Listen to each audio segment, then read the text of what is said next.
નમસ્કાર દર્શક મિત્રો, હું છું રૂપાલ વણેચિયા. સંપૂર્ણ ન્યૂઝમાં આપનું સ્વાગત છે.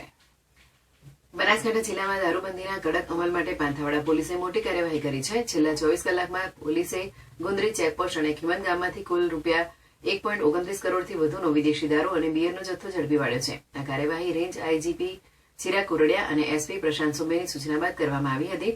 ગુંદરી પોલીસ ચેકપોસ્ટ પર નિયમિત વાહન ચેકિંગ દરમિયાન આંધ્રપ્રદેશ પાસિંગનું એક શંકાસ્પદ ટ્રેલર નંબર AP02 TC 5540 રોકવામાં આવ્યું હતું. ટ્રેલરની તલાશ લેતા તેમાં છુપાવેલો વિદેશી દારૂ અને બિયરનો મોટો જથ્થો મળી આવ્યો હતો. પોલીસે કુલ 18,060 બોટલ વિદેશી દારૂ અને બિયર જપ્ત કર્યા હતા, જેની કિંમત ₹1,07,48,560 આંકવામાં આવી છે.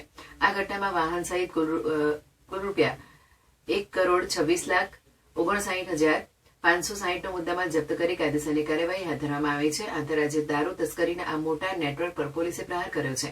આ ઉપરાંત વાથાવાડા પીઆઈ MB બારડ અને તેમની ટીમે ખીમન ગામમાં દારૂ વેચાણ અંગે ગુપ્ત બાતમી મળી હતી.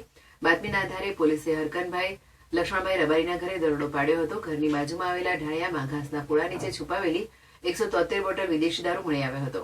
પોલીસે ₹2,53,350 નો મુદ્દામાલ જપ્ત કરીને પ્રોહિબિશન એક્ટ હેઠળ ગુનો નોંધી વધુ તપાસ શરૂ કરી છે. પાંથાવાડા પોલીસે એક જ દિવસમાં આંતરરાજ્ય દારૂ તસ્કરી અને સ્થાનિક વેચાણના બંને નેટવર્ક પર મોટો પ્રહાર કર્યો છે, જે દારૂબંધીના કડક અમલ માટે તેની કટિબદ્ધતા દર્શાવે છે.